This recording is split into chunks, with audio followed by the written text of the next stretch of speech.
dimanche, bonsoir. Je suis Noélie et je suis ravie de pouvoir animer cette émission en partenariat avec Michael au sujet du célibat.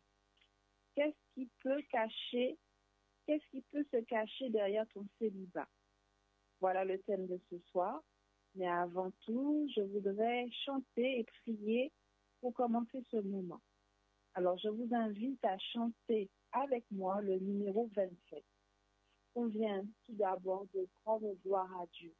Je pense que nous avons tous des raisons de rendre gloire à Dieu ce soir. Pour moi, j'ai passé une excellente semaine qui n'est pas encore terminée, mais qui commence très très bien et je rends gloire à Dieu.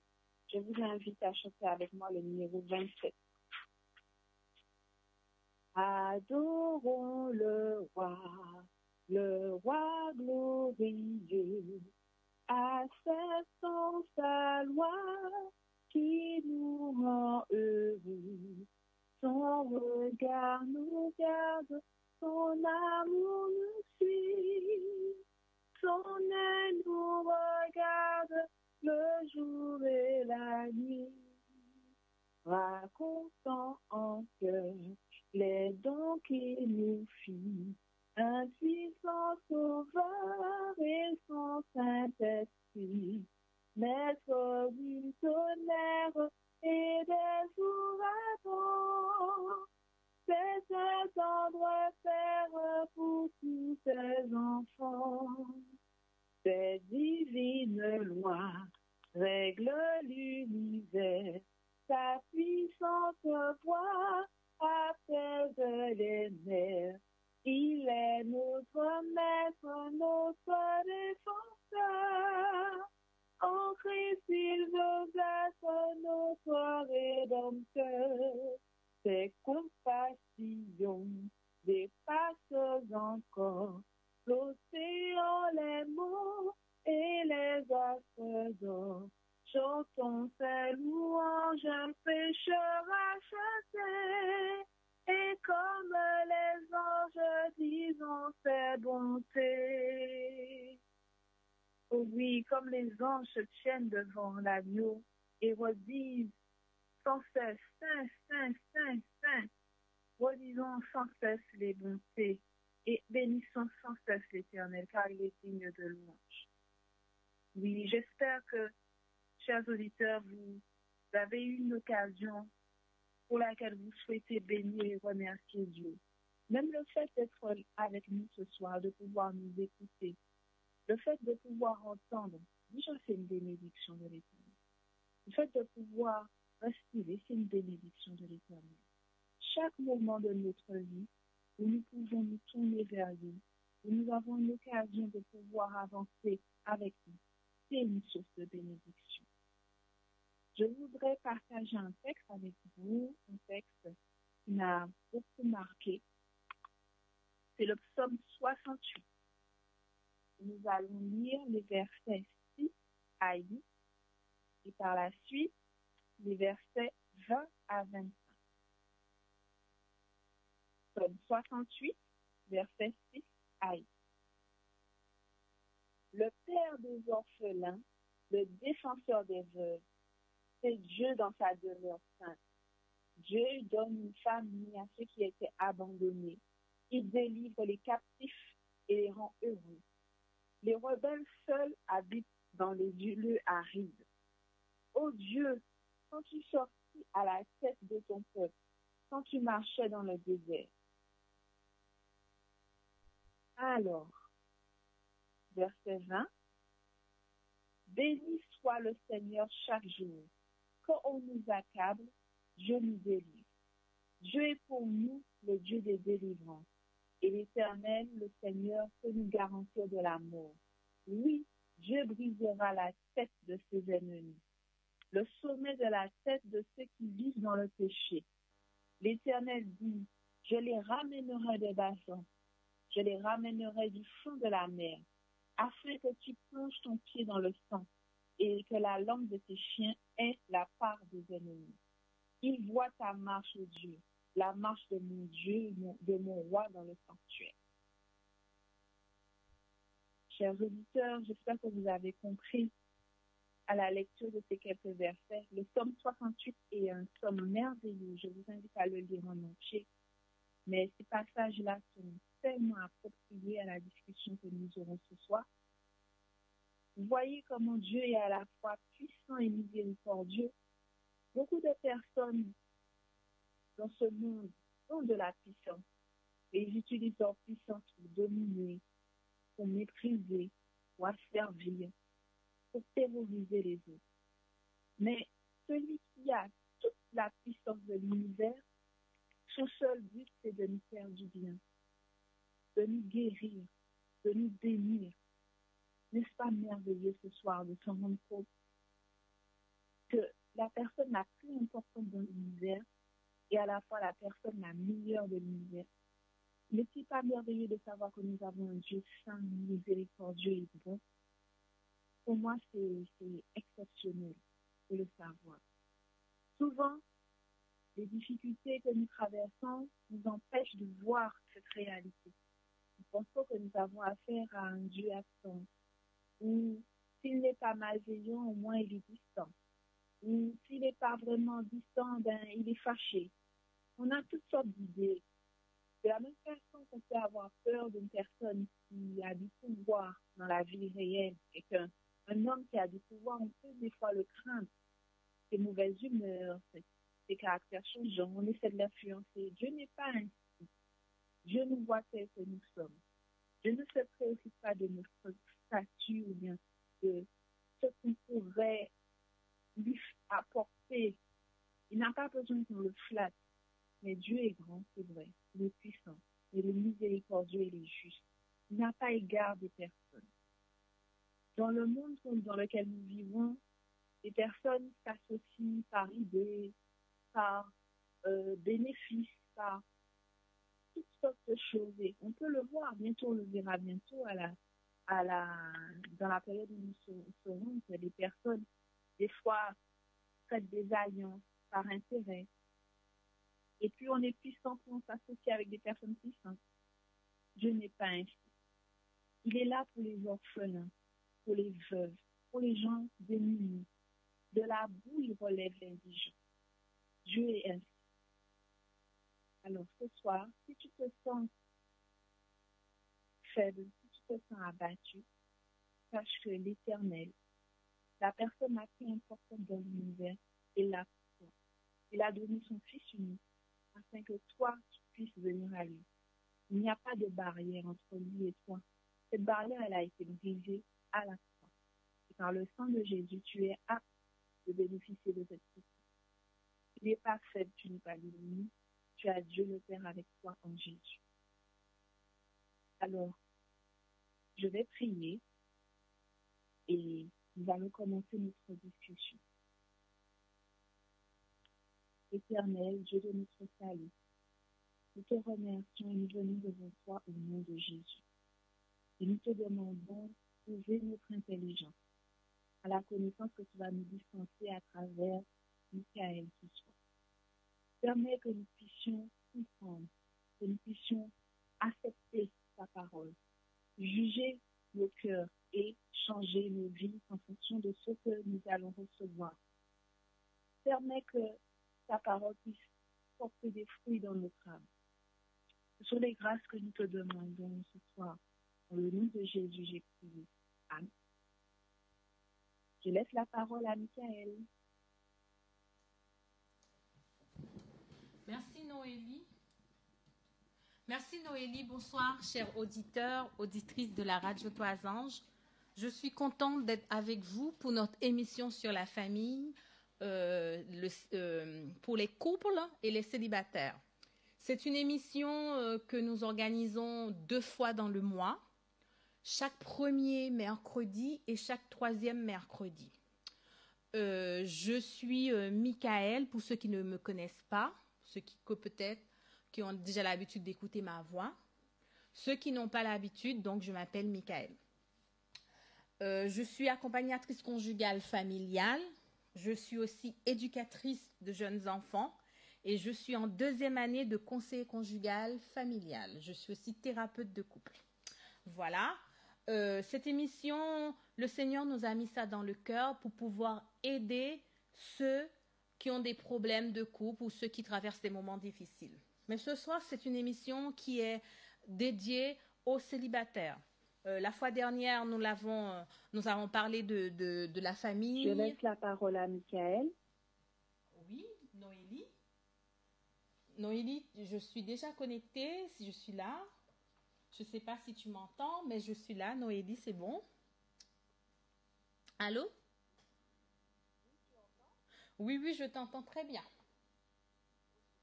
Ok.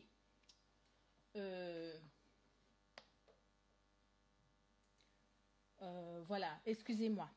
Donc, cette émission ce soir, le titre qui a été choisi, c'est « Qu'est-ce qui peut se cacher derrière ton célibat ?» Alors, avant de débuter ce moment, j'aimerais vous inviter à courber la tête. Seigneur, je voudrais te demander pardon. Je voudrais te demander pardon avant de commencer cette émission pour chaque auditeur, auditrice de cette radio. Je voudrais te demander pardon pour moi-même. Je voudrais aussi te demander ta présence sur cette radio. Je voudrais te demander, Père Céleste, de venir au secours de ton peuple, de tes enfants malades, tes enfants qui ont besoin de toi. Seigneur, mets la parole dans ma bouche par le nom de Jésus-Christ. Utilise ma langue, utilise mes yeux, utilise mes oreilles, utilise mes émotions pour me faire capter quelque chose de ta part.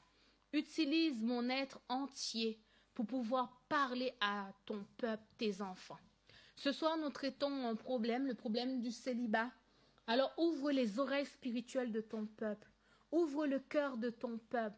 Ouvre, Seigneur, ouvre le cœur de tes enfants et que chaque enfant, chaque personne qui écoute cette radio puisse comprendre ce que tu veux dire ce soir.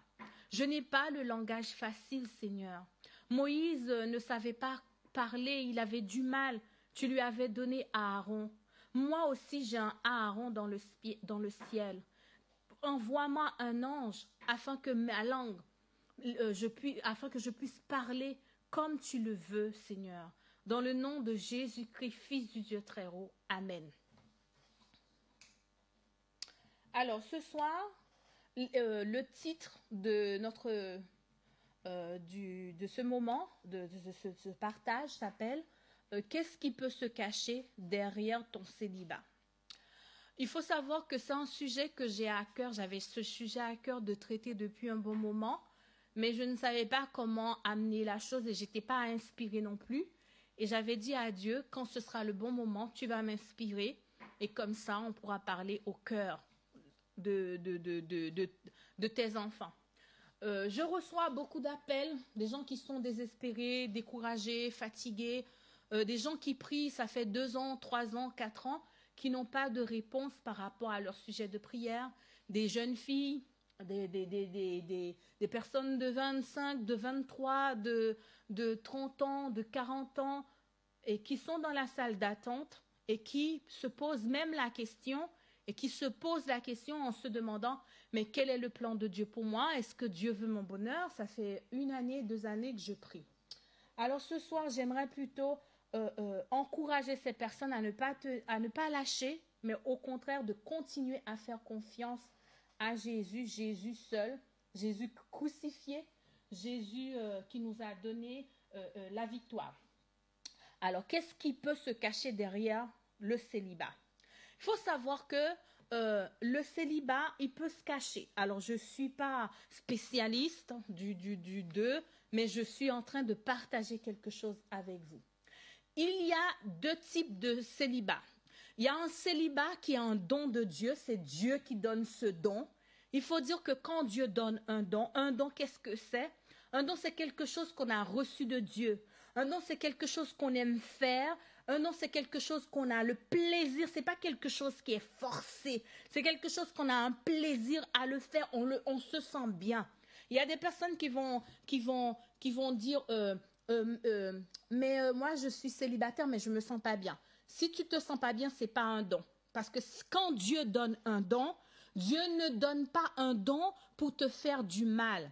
Dieu ne te donnera pas un don pour que tu sois dans la peine, tu sois triste, ou voilà, que tu n'es pas content et que tu es pas bien. Dieu donne un don parce que tout simplement, c'est un cadeau de Dieu. Un don, c'est un cadeau. Alors, au lieu de dire don, parce que des fois, quand on dit don, il y a des personnes qui voient la chose comment dirais-je, au niveau, alors qu'un don, la traduction d'un don, c'est juste un cadeau de la part de Dieu.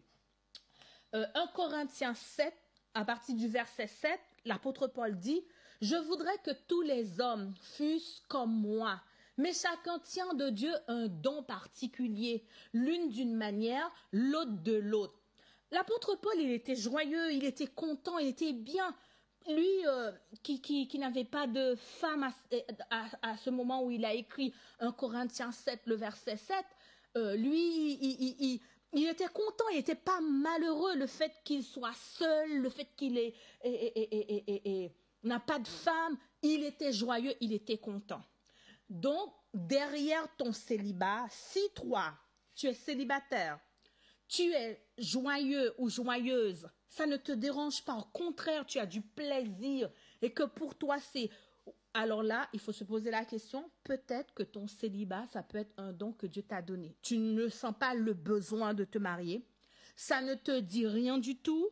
Au contraire, tu es heureux, tu es heureuse, tu es content, tu as reçu ça en cadeau de Dieu et que, au contraire, si tu te maries, tu ne seras pas heureux, heureuse et que ça va te déranger, ça va ceci, ça va cela. Là, c'est peut-être un cadeau. Je ne dis pas que c'est un cadeau, mais ça peut être un cadeau. Maintenant, deuxième type de célibat, c'est un célibat que Dieu ne veut pas pour toi. Et si Dieu n'était pas l'auteur de ton célibat? C'est la deuxième question, c'est le deuxième volet. Le premier volet, on vient de le traiter, que ça peut être un don de Dieu. Le deuxième volet, et si Dieu n'était pas l'auteur de ton célibat? Et si Dieu n'était pas derrière ça? Et si Dieu voulait ton mariage? Et si Dieu voulait ton bonheur? Quel est le plan de Dieu? Alors, pour savoir quelle est la volonté de Dieu pour toi, pour savoir est-ce que Dieu veut réellement te donner un mari ou une femme, il faut connaître d'abord la volonté de Dieu. Le plus souvent, nous accusons Dieu, nous parlons mal de Dieu, nous lâchons nos prières parce que nous ne connaissons pas la volonté de Dieu. Ou sinon, lorsque nous allons prier, la prière un peu formaliste, la prière c'est pas des prières de foi. Nous disons à Dieu que ta volonté soit faite. Mais Dieu ne fera rien sans notre volonté à nous. Dieu fonctionne avec nous. Il n'est pas quelqu'un qui va dire « Allez, je te force là, je te dis, tu dois être célibataire et puis tu as la gorge serrée. » Non. Dieu voulait tester Abraham lorsqu'il lui a demandé de faire quelque chose, qu'il lui avait demandé de livrer son fils. Mais au final, Dieu a dit « Mais c'était un test, Abraham. Jamais j'allais te demander quelque chose comme ça. » Notre Dieu n'est pas un Dieu méchant, il n'est pas un Dieu mauvais. Notre Dieu dit qu'il est bon. Le fait que Dieu a attesté qu'il est bon, il est réellement bon. Alors que dit la Bible? Est-ce que Dieu veut réellement te donner quelqu'un? Je vais t'inviter à prendre ce texte qui se trouve dans Genèse 2. Dans Genèse 2, à partir du verset, tu peux prendre ta Bible si tu veux, à partir du verset 22, l'Éternel dit, Genèse 2, je t'invite, je donne le temps parce que des fois je vais vite.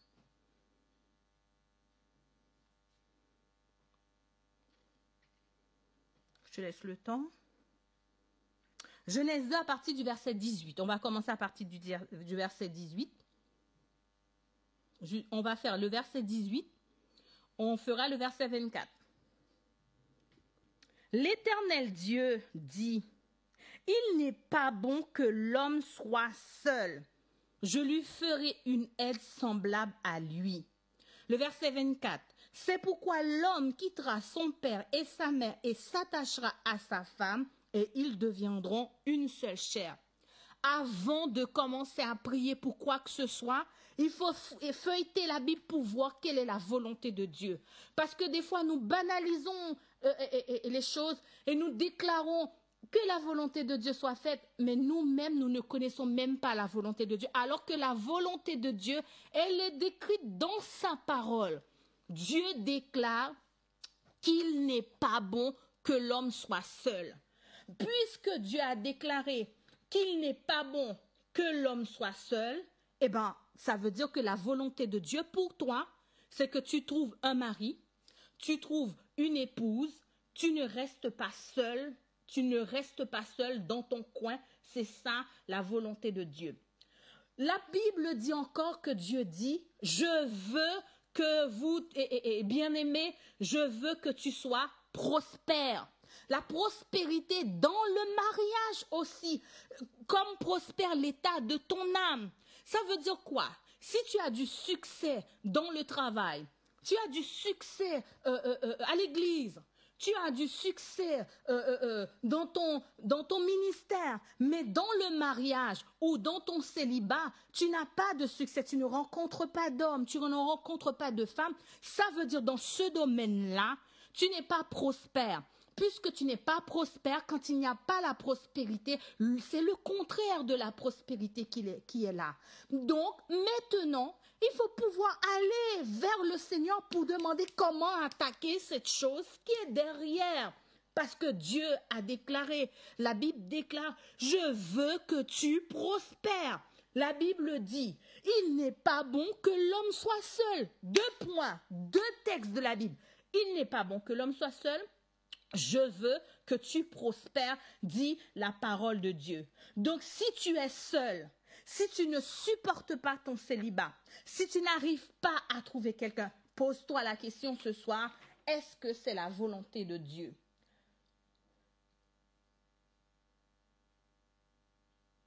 Maintenant, comme j'avais dit tout à l'heure, comment connaître si Dieu veut réellement que je me marie? Ça, c'est la bonne question. Michael, toi, tu dis que tu m'as déjà montré, comment dire, Genèse 2. Tu m'as montré aussi, tu as dit que je veux que tu prospères à tous égards. Mais maintenant, comment connaître si Dieu veut réellement que je trouve quelqu'un dans ma vie? Est-ce que Dieu veut réellement que je me marie? Est-ce que tu es sûr que Dieu veut cela? Maintenant, pour savoir, est-ce que Dieu veut absolument te donner un mari ou est-ce que Dieu veut te donner une femme? Il faut pouvoir connaître la pensée de Dieu. Tant que tu ne connais pas la pensée de Dieu, la volonté de Dieu, ça va être un petit peu compliqué de pouvoir orienter tes prières. Je retourne dans la parole de Dieu. La Bible déclare dans Ecclésiaste 3, le verset 11. Est-ce que Noélie peut lire pour nous ce soir? Ecclésiaste 3, le verset 11. Noélie, est-ce que tu es là? Amen. Ecclésiaste 3, Ecclésiaste 3, le verset 11. Tout de suite, Ecclésiaste 3, le verset 11.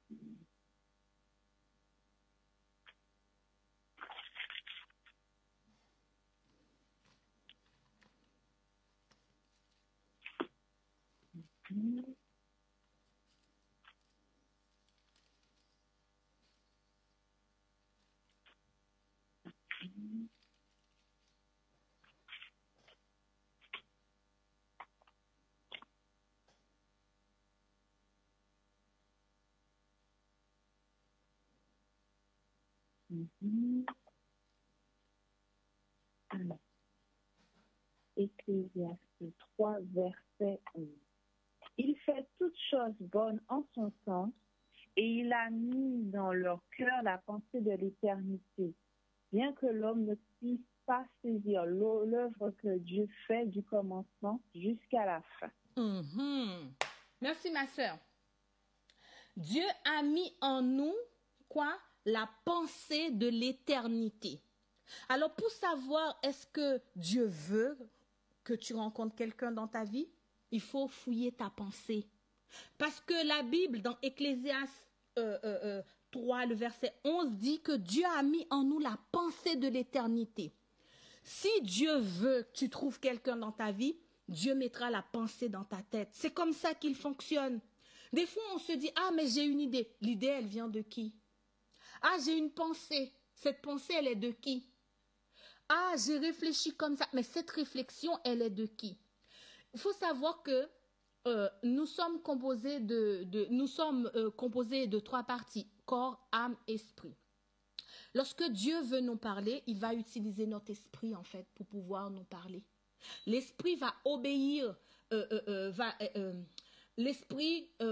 Saint-Esprit va nous parler dans notre esprit et notre esprit va commencer à capter quelque chose, à capter la pensée de Dieu. Et une fois qu'on a capté la pensée, on dit « Ah, j'ai une bonne idée. Ah, j'avais pas vu ça comme ça. » Si toi qui écoutes cette radio et que des années, ça fait 1 année, 2 années, 3 années, et que tu as la pensée dans ta tête, la pensée te trotte, la pensée est là, je veux me marier, c'est que Dieu a mis la pensée. Dieu a mis cette pensée en toi, ça veut dire toi, tu n'as pas le don de célibat.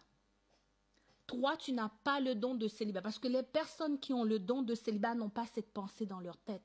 Ils sont joyeux, elles sont joyeuses, elles sont contentes. Mais la personne que Dieu souhaite, que Dieu veut absolument que cette personne trouve quelqu'un, Dieu va mettre la pensée, cette pensée, la pensée du mariage, la pensée de trouver quelqu'un dans sa vie, la pensée de former une famille, la pensée d'avoir un homme, la pensée d'avoir une femme, parce que la parole de Dieu déclare, la Bible déclare que Dieu a mis en nous la pensée de l'éternité.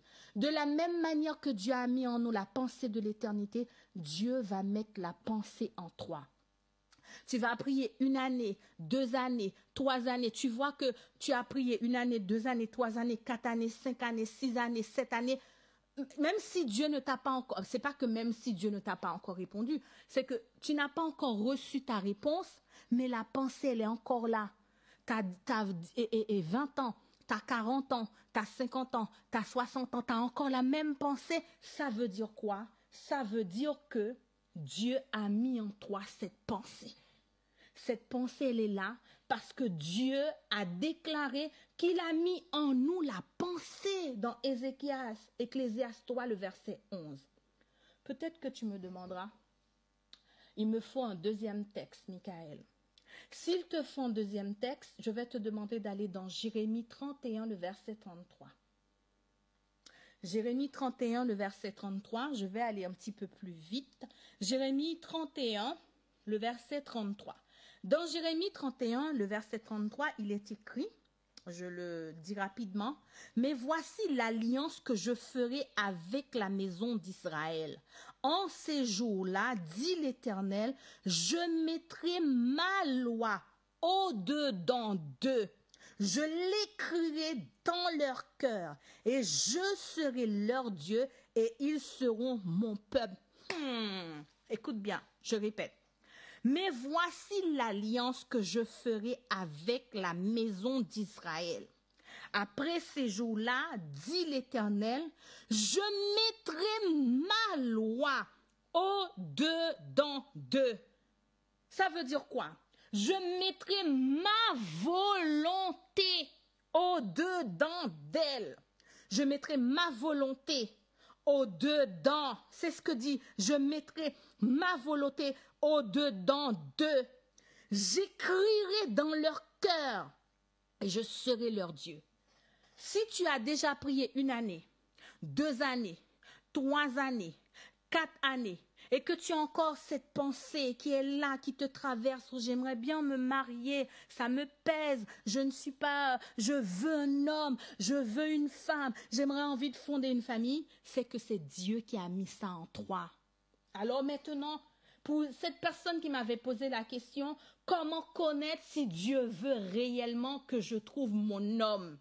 Comment connaître, comment savoir si Dieu veut réellement que je trouve une femme? C'est parce que Dieu a mis la pensée en toi. Parce que tu as déjà prié 1 année, 2 années, 3 années, 5 années, 6 années, 7. Tu pouvais dire, ah non, j'en veux plus, ça c'est bon, ça s'arrête là. Et puis, c'est comme si ça a été effacé dans ta tête.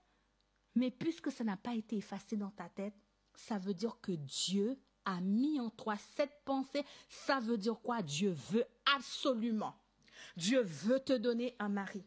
Dieu veut absolument que tu ne restes pas seul dans cette situation. Nous allons prendre encore un troisième texte qui se trouve dans Hébreux 8, le verset 10. Hébreux 8,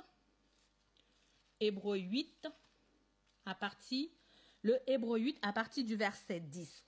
Hébreux 8 dit, à partir du verset 10, « Mais voici l'alliance que je ferai avec la maison d'Israël. Après ces jours-là, dit l'Éternel, dit le Seigneur, je mettrai mes lois dans leurs esprits, je les écrirai dans leur cœur, et je serai leur Dieu, et ils seront mon peuple. » La loi de Dieu qui dit, il n'est pas bon que l'homme soit seul. Ce n'est pas moi qui l'ai déclaré. C'est Dieu dans Genèse 2, à partir du verset 18, il dit, il n'est pas bon que tu sois seul. Puisqu'il n'est pas bon que tu sois seul, eh ben, tu commences déjà à te rendre compte que, moi, je suis seule. J'ai envie de me marier. J'ai besoin de quelqu'un. J'ai besoin de ceci. Eh ben, c'est ça. C'est comme ça tu vas pouvoir connaître quelle est la volonté de Dieu. Est-ce que Dieu veut absolument que je trouve quelqu'un? Est-ce que c'est comme ça que tu sauras que oui, c'est la volonté de Dieu que je trouve quelqu'un? Alors, j'espère que j'avais bien répondu. Alors, comment savoir si Dieu veut que je trouve un mari, que je veux que je trouve une épouse? Parce que Dieu mettra sa pensée en toi. Dieu mettra le désir, un désir profond. Lorsque le désir est profond, peuple de Dieu, ouvrez les oreilles. Lorsque le désir est profond, un désir qui va dans la pensée de Dieu, qui sort de la pensée de Dieu, le désir est profond. Une envie de fonder une famille, une envie de trouver quelqu'un, ce désir sera profond en vous. Même si ça prend du temps, tu auras la pensée, tu auras encore l'envie, tu voudras, tu seras à la recherche de cette personne que Dieu mettra en vous. Maintenant, tu me poseras la question, alors, si Dieu veut que je me marie, mais alors qu'est-ce qui se cache derrière mon célibat? Qu'est-ce qui peut se cacher derrière le célibat? Je vais te dire quelque chose. La Bible nous dit que dans Éphésiens 6, le verset 11 à 19, est-ce que Noélie peut lire pour nous? Éphésiens 6, le verset 11 à 19. Éphésiens 6, le verset 11 à 19. Tu es là, Noélie? Je prends le texte. Éphésiens 6, le verset 11. On peut aller jusqu'au verset 13 pour ne pas déborder. Éphésiens 6, le verset 11 jusqu'au verset 13. Alors, revêtez-vous de toutes les armes de Dieu afin de pouvoir tenir ferme contre les ruses du diable. Car nous n'avons pas à lutter contre la chair et le sang, mais contre les dominations, contre les autorités, contre les princes de ce monde de ténèbres, contre les esprits méchants dans les lieux célestes. C'est pourquoi prenez toutes les armes de Dieu afin de pouvoir résister dans le mauvais jour et tenir ferme après avoir tout surmonté. Tenez donc ferme. Amen. La Bible déclare, car nous n'avons pas à lutter contre la chair et le sang, mais contre les dominations, les autorités, les princes de ce monde de ténèbres, contre les esprits méchants dans les lieux célestes. Satan n'aime pas le mariage. Satan n'aime pas le mariage. Le mariage, le sabbat, la sainteté, Satan n'aime pas ça du tout. Satan n'aime pas la famille parce que lui, il n'a pas de famille. Il n'a pas de famille. Le royaume de Satan est sans pitié. Même si Satan fonctionne avec ses acolytes, Satan n'a pas d'amour. Donc, si toi, tu te maries, le Seigneur va déverser l'amour dans le couple, dans la famille. La famille, ça va être ton arbre ton jardin d'Éden. C'est là où tu vas commencer à recevoir de l'amour, à recevoir de l'attention. Satan n'aime pas l'amour. Il a été expulsé, il a été chassé, il n'aime pas l'amour. Puisqu'il n'aime pas l'amour, puisqu'il n'aime pas la famille, il va se mettre debout en obstacle, en opposition, derrière ton célibat. Il va commencer à faire blocage, il va commencer à faire barrage pour que jamais tu ne trouves quelqu'un dans ta vie. La Bible déclare, revêtez-vous de toutes les armes de Dieu afin de pouvoir tenir ferme, car nous n'avons pas à lutter contre la chair et le sang. Savez-vous cela que Satan n'aime pas la famille, il n'aime pas le couple, il n'aime pas les enfants, il n'aime pas le mariage parce que lui-même, il n'a pas de femme, il n'a pas d'enfants, il est tout seul, il n'aime pas ça. Il n'aime pas le mariage. Satan, c'est le père des mensonges. C'est lui qui est derrière le divorce. C'est lui qui est le plus souvent derrière le célibat.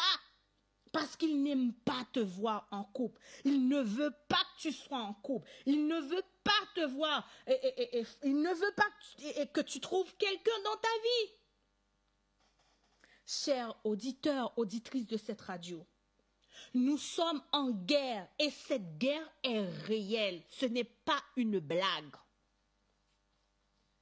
Pour pouvoir te vaincre, Satan va utiliser des armes. Quand Satan, il connaît la volonté de Dieu. Il sait quand Dieu a mis la pensée du mariage. Il sait que quand Dieu a mis la pensée de fonder une famille dans le cœur de quelqu'un, il le sait, il connaît, il le sait. Comment il le sait? Alors, ne me posez pas la question ce soir. Un jour, peut-être que je vous dirai. Il va tout faire pour combattre cette personne. Il va tout faire pour casser cette personne pour que jamais tu ne rencontres pas l'homme de ta vie. Ou si tu rencontres quelqu'un, tu vas fonder une famille, eh bien ta famille, si tu ne te mets pas à genoux, si tu ne sais pas comment ça fonctionne, un couple, un foyer, il va te voler ton mariage. Ton mariage, il va te le voler. Tu vas passer échec sur échec, divorce 1, divorce 2, divorce 3, divorce 4, divorce 5, épouse 1, épouse 2, épouse 3, épouse 4. Parce que l'objectif de Satan, c'est de casser ce que Dieu lui-même a déclaré. Satan n'aime pas ça. Alors comment il va faire pour pouvoir, quel est son plan, quelle arme il va utiliser pour vaincre les chrétiens? Beaucoup de chrétiens qui sont célibataires, beaucoup de couples, de femmes mariées, d'hommes qui sont sur cette radio ne connaissent pas les techniques de l'ennemi pour nous voler, dépouiller. Car la Bible déclare, le voleur, il vient pour voler, égorger et dépouiller. Alors, quelles sont les armes qu'il va utiliser pour combattre le couple ou les célibataires? Satan va utiliser la première arme. Pour ceux qui sont célibataires, prenez des notes. La première arme que Satan va utiliser, c'est la pensée.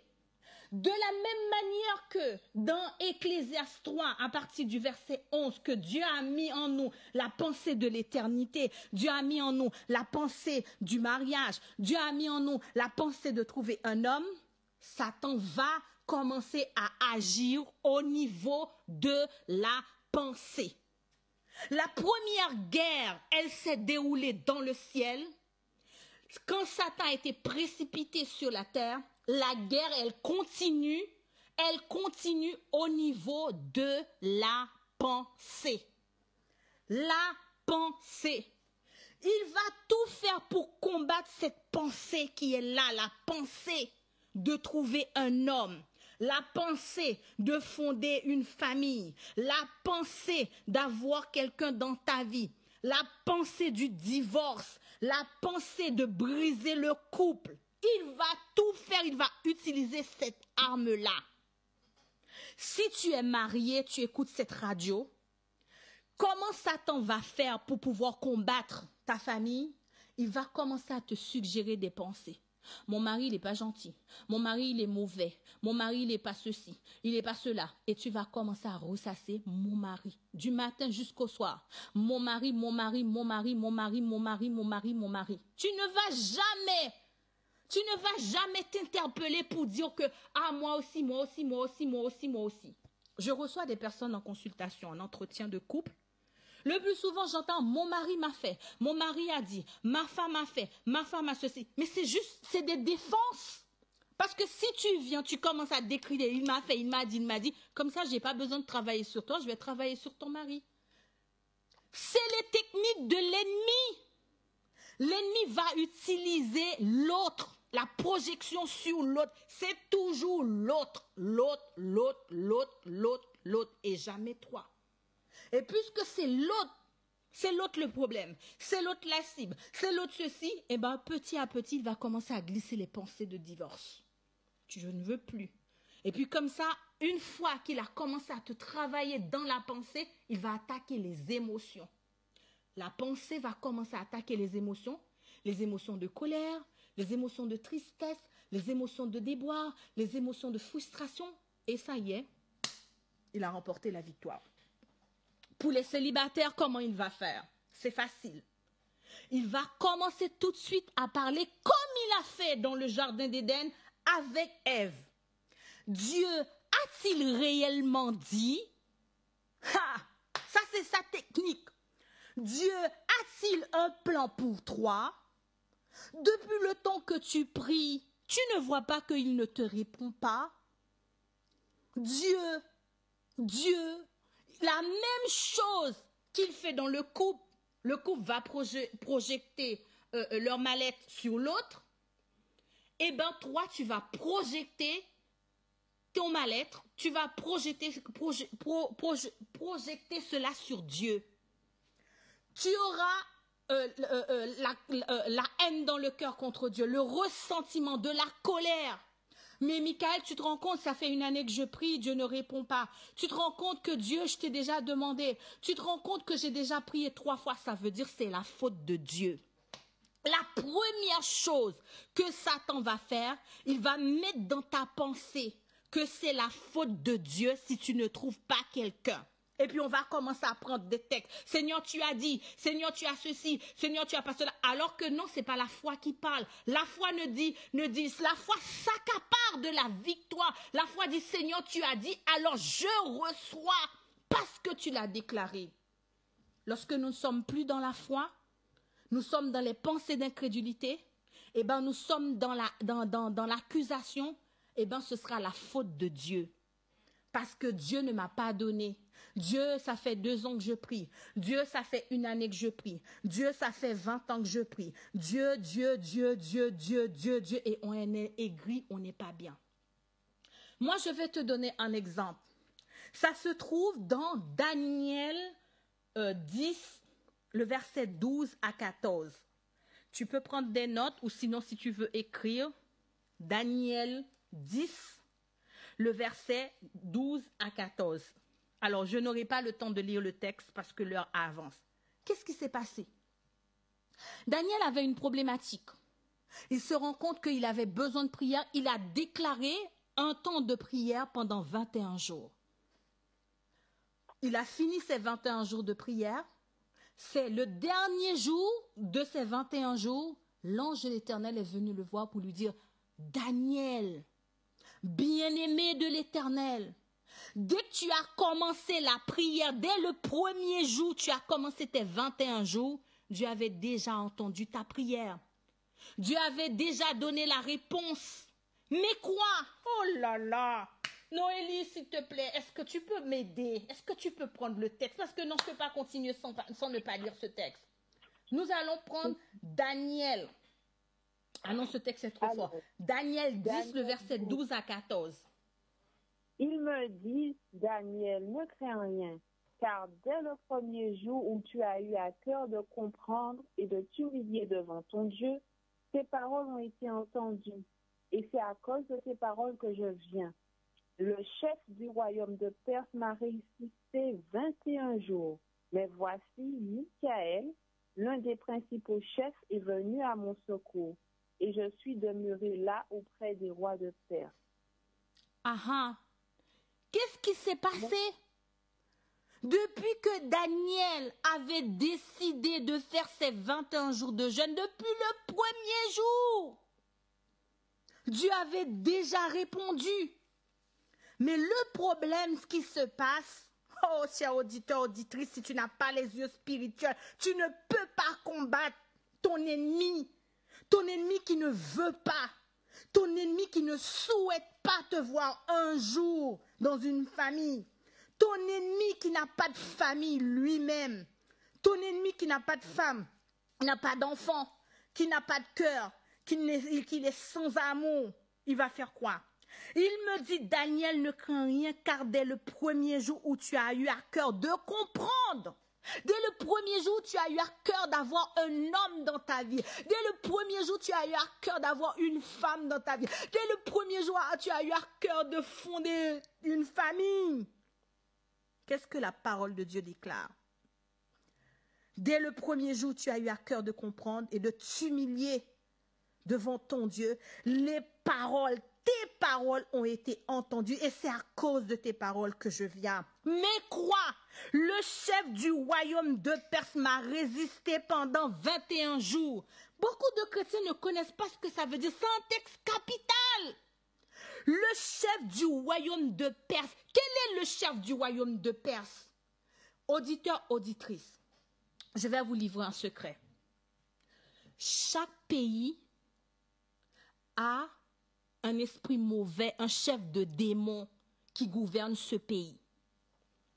La France a des esprits qui gouvernent la France. Les esprits de solitude, les esprits d'angoisse, les esprits d'autres, que vous-même vous allez les comprendre. On les appelle sous cette forme de là, c'est la culture, on dit la culture. Beaucoup de gens disent, oh c'est la culture, mais derrière la culture, il y a un culte. Culture, qui dit culte, dit adoration. Qui dit adoration, dit soit Dieu ou l'ennemi, car nous sommes dans un combat spirituel. Ma culture, qui dit culture, dit culte. Qui dit culte, dit adoration. Qui dit adoration, c'est soit Dieu ou l'ennemi. Le chef de Perse qui a résisté à Daniel n'est pas le roi de Perse. Comment le roi de Perse peut résister à un ange de l'Éternel? Lisez votre Bible, vous allez voir, un seul ange est capable de détruire toute une population. Lorsque David avait fait la bêtise là, qu'est-ce que David a vu? David a vu l'ange de l'Éternel avec son épée debout. Pourquoi l'épée n'était pas encore rangée dans son fourreau? Parce que l'ange de l'Éternel a dit à David, David a vu l'ange de l'Éternel a dit, Dieu m'a dit de stopper, mais Dieu m'a pas dit de ranger mon épée. Puisque Dieu m'a pas dit de stopper mon épée, l'épée n'est pas encore dans son fourreau. Et bien donc, puisque l'épée n'est pas encore remise à sa place, à n'importe quel moment, l'ange attend. L'ange attend le signal. Si Dieu donne le signal, il passe à l'action. Le chef du royaume de Perse qui a résisté là n'est autre que Lucifer, n'est autre que ses alcoolites, n'est autre que ce sont les démons. Dès le premier jour que tu as eu à cœur de comprendre ça, je suis descendu pour ramener la délivrance, mais le problème, j'étais en guerre. Savez-vous qu'il y a 3 cieux, chers auditeurs, auditrices de cette radio? La Bible, l'apôtre Paul nous dit qu'un jour, il a été en esprit, il a visité le 3e ciel. Savez-vous qu'il y a 3 niveaux dans le ciel? Le premier niveau que nous regardons là, on le dira, c'est le ciel. Ça, c'est le premier niveau. Il y a un 2e niveau et il y a un 3e niveau. Le 3e niveau, c'est l'endroit où Dieu, il habite avec ses anges. Le 2e niveau, lorsque Satan a été précipité sur la terre, eh bien, Satan a ses bases. Satan a son trône dans le 2e niveau. C'est pour ça que dans Éphésiens 6, il dit, le prince de l'air. parce qu'il est dans l'air, il est dans l'espace. Le trône, le trône de Satan, c'est l'eau.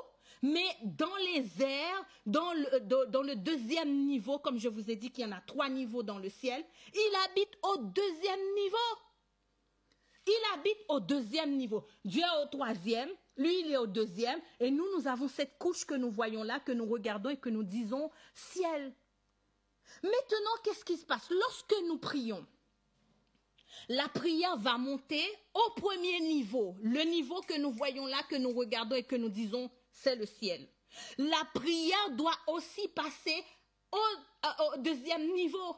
La prière doit passer au 3e niveau. Maintenant, comment la prière va faire pour atterrir jusqu'au 3e niveau? Mais c'est les anges qui vont faire le travail. Les anges vont faire le travail. Avec ta foi, tu vas aussi faire le travail. Quand tu es dans une prière de foi, ta prière, elle saute le plafond. Ta prière, elle saute le premier niveau. Ta prière saute le 2e niveau. Ta prière va directement dans le niveau 3. N'importe sorcier ou sorcière qui écoute la radio Toison ce soir vont t'expliquer. Elle va t'expliquer. S'il y a une sorcière qui écoute là, elle est capable d'expliquer ces choses-là. Et s'il y a une sorcière, il y a un sorcier qui écoute cette radio, je te dis, repens-toi, parce que Jésus revient bientôt. Maintenant, c'est pour ça qu'il y a la guerre. La guerre spirituelle se fait aussi dans les airs. Satan a le pouvoir sur l'eau, il a le pouvoir dans les airs, il a le pouvoir de faire tomber la pluie, la neige, la grêle, le tonnerre, parce qu'il a le contrôle. Maintenant, lorsque ta prière arrive et que ta prière n'a pas de foi, tu n'as pas de foi, elle est un peu bancale, tu ne sais pas te positionner, la prière est capturée dans le 2e niveau. Mais si tu as la foi, si tu pries, tu as la foi en Dieu, ta prière explose le 2e niveau. Beaucoup de sorciers ou de sorcières qui ont donné leur vie à Jésus, ils ont expliqué ce que je suis en train de vous le dire. Elles disent, le plus souvent c'est les sorcières qui ont l'habitude de témoigner ce genre de choses, elles disent souvent qu'à cause des chrétiens, tous les jours, nos antennes satellites sont tous les jours détruites, tous les jours cassées. Nos antennes de communication qui sont dans l'espace à cause des chrétiens, parce que les chrétiens prient. Maintenant, si toi tu ne connais pas la volonté de Dieu, lorsque l'ange de l'Éternel va ramener ta bénédiction, il se peut que ta prière soit bloquée quelque part. Il se peut que ta bénédiction soit bloquée comme Daniel. Maintenant, comme tu as déjà les pensées, parce qu'il t'a injecté les pensées dans ta tête, tu es déjà en colère contre Dieu parce que tu ne sais pas, tu es un peu dans la confusion, tu ne connais pas le plan de Dieu pour ta vie. Tu dis, je ne sais pas, est-ce que Dieu veut mon mariage? Ça fait 1 année, ça fait 2 années, ça fait 5 ans, ça fait 10 ans, ça fait. Ta prière, elle est capturée, elle est volée dans la voûte céleste. Ça, c'est volé, capturé. C'est pour pouvoir libérer, pour pouvoir te donner ta bénédiction est volée. Comment ça se passe chez les sorciers, les marabouts, les féticheurs? Satan est incapable de bénir. Satan est incapable de donner des bénédictions. Il n'y a que les bénédictions des chrétiens qui ont été volées, les bénédictions que Dieu donne à ses enfants ou que Dieu a donné à ses enfants et que nous n'avons pas persisté, nous n'avons pas mis la résistance, nous n'avons pas fait des prières agressives, des prières de combat, des prières de persévérance. Eh bien, il capture ces bénédictions, il les prend, il va donner. Il va donner à ceux qui sont en train de le servir, ceux qui viennent le consulter, les marabouts, les féticheurs. Vous pensez qu'il a des bénédictions? Il n'a pas de bénédictions. Ce sont vos bénédictions qui ont été volées, capturées, et il est en train de les distribuer. Maintenant, comment ça, c'est la première chose que je vous ai dit, la première arme qu'il utilise, c'est la pensée. La deuxième, il capture les prières de ceux qui n'ont pas de foi, les prières de ceux qui ne savent, qui sont en difficulté, qui ne savent pas se positionner parce que dans leur tête, ils pensent. Parce que beaucoup de chrétiens ont cette pensée. Mais Dieu est tout puissant. Satan ne peut pas capter ma prière. Ah bon? Va voir dans Apocalypse, va voir dans Daniel 9 que l'ange de l'Éternel a été capturé. C'est pas moi qui le dis. Ouvre ta Bible, fais des recherches. Que l'ange de l'Éternel a été capturé. Pourquoi Dieu a dit, Jésus a dit, c'est ici la persévérance des saints. Qui dit persévérance, ça veut dire qu'il y a résistance. S'il y a résistance, ça veut dire que Dieu est dans un combat. Il a toujours dit qu'il était dans un combat. Dieu nous a rien caché. Parce que quand tu prends Apocalypse 12, c'est pourquoi, Apocalypse 12, le verset 12, il dit, c'est pourquoi réjouissez-vous. Et vous qui habitez dans les cieux, réjouissez-vous. Mais malheur à la terre, malheur à la mer, car le diable est descendu vers vous, animé d'une grande colère, sachant qu'il a peu de temps. Parce que nous avons de faux raisonnements. Nos faux raisonnements nous empêchent de comprendre que nous sommes dans une guerre spirituelle. Si Dieu m'aime, je ne pourrai pas jamais. Si Dieu m'aime, Satan ne peut rien me faire. Si Dieu m'aime, il nous a jamais caché que nous étions dans un combat. C'est ici la persévérance des saints qui ont la foi de Jésus. La foi de Jésus, pourquoi? Tu sais ce que ça veut dire la foi de Jésus? C'est la foi de Golgotha, la foi de Gethsémané. Quand Satan est venu le tenter dans le jardin de Gethsémané, il a dit, ton père t'a abandonné, ton père t'a laissé. Jésus a commencé à dire, non, il ne m'abandonnera pas, il ne me délaissera pas. C'est ça ce combat qu'il a livré dans le jardin de Gethsémané. Dans le jardin de Gethsémané, Jésus était seul à livrer ce combat et c'est sa foi en Dieu qui lui a donné la victoire. Si toi, ta foi est basée sur quoi, j'en sais rien. Si tu marches par la vue, si tu marches par tes oreilles, si tu marches par la bouche, tu n'auras pas de victoire. Parce que ta foi est basée sur les émotions. Ta foi est basée sur tes yeux. Ta foi est basée sur tes oreilles. Puisque je ne vois pas, ça veut dire que Dieu ne va pas me donner. Puisque je n'entends pas, ça veut dire que Dieu ne va pas me donner. Puisqu'on a déclaré on a déclaré quelque chose, eh bien Dieu ne va pas me donner. Lorsque tu vas commencer à prier 1, 2, 3, 4, 5, 6, 7, 8, 9, 10 jours, mais j'ai prié 1, 2, 3, 4, 5, 6, 7, 8, 9, je n'ai pas. Tu vas commencer à baisser. Tu vas commencer, ta résistance est basée, ta prière, elle est basée non pas sur la foi, elle est basée sur quoi? Ta prière est basée sur la vue. J'ai 10 ans, Michael, personne n'est venu me voir, personne n'est ceci, personne n'est ça, parce que ta foi est basée sur la vue. Ça, c'est l'incrédulité. Deuxième, on a déjà déclaré, on a déjà parlé sur les 3 niveaux du ciel. Vous pouvez prendre un texte. Là, le 3e niveau est bien fermé, bien barricadé. Il ne peut pas rentrer n'importe comment. Et c'est ta prière de foi qui va faire en sorte que, ça y est, ça monte directement devant le trône de Dieu. Et dans le psaume 24, il dit, porte, élevez vos linteaux. Qui est ce roi de gloire? Mais l'Éternel fort et puissant. Les anges demandaient, mais c'est qui? Pourquoi? Parce que les anges gardent le 3e niveau. Il y a un combat. Ouvrez vos yeux, auditeurs, auditrices, je vous en supplie. Porte, élevez vos linteaux. Élevez-vous, porte éternelle. Qui est ce roi de gloire? L'Éternel fort et puissant. Mais c'est le mot de passe. Éternel, fort et puissant, l'Éternel puissant dans les combats, porte, élevez vos linteaux. On est au niveau 3 dans le ciel. Parce que les anges sont là, les anges sont actifs, ils sont dans le combat matin, midi et soir. Ta prière, elle peut faire l'objet des attaques spirituelles. Elle peut faire objet, ta délivrance, ta victoire. Beaucoup de gens ont leurs réponses qui sont bloquées au niveau 2. La foi, la persévérance. Maintenant, 3e chose, 3e arme que Satan peut utiliser ou va utiliser, l'autre technique qu'il va utiliser, pour pouvoir te vaincre? J'ai déjà utilisé les prières qui sont capturées, volées. Deuxième technique, c'est ta pensée.